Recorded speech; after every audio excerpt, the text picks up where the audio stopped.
বাংলাদেশের জন্য কেন শরিয়া আইন থাকবে? বাংলাদেশে তো সব ধর্মের সব জাতের মানুষ বসবাস করে, তাই না?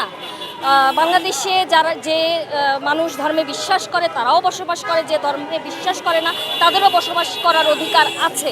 হ্যাঁ, যে যেভাবে চলতে চায়, কেউ তার ধর্মে বিশ্বাসী হয়ে চলবে, কেউ ধর্মে বিশ্বাস করবে না, এটা যার যার ব্যক্তিগত ইস্যু, ব্যক্তিগত ব্যাপার। তো এইখানে শরিয়া আইন প্রতিষ্ঠা করার কোনো যুক্তি আমি দেখি না। যদিও আমাদের রাষ্ট্র ধর্ম ইসলাম, তো রাষ্ট্রের আসলে কোনো ধর্ম হয় না, রাষ্ট্র নিরপেক্ষ, রাষ্ট্রের কখনো ধর্ম হয় না, কিন্তু রাষ্ট্রের ধর্ম ইসলামটাকে করে দিয়ে এটা আরও ধর্মান্ধ যারা তাদেরকে শক্তিশালী করে তুলেছে, যার কারণে আমরা যারা লিবারেল বা আমরা যারা মুক্তমনা প্রগতিশীল এবং আমরা যারা বুদ্ধিজীবীরা আছি, যারা আছেন তাদের জন্য একটা হুমকির কারণ হয়ে দাঁড়াচ্ছে।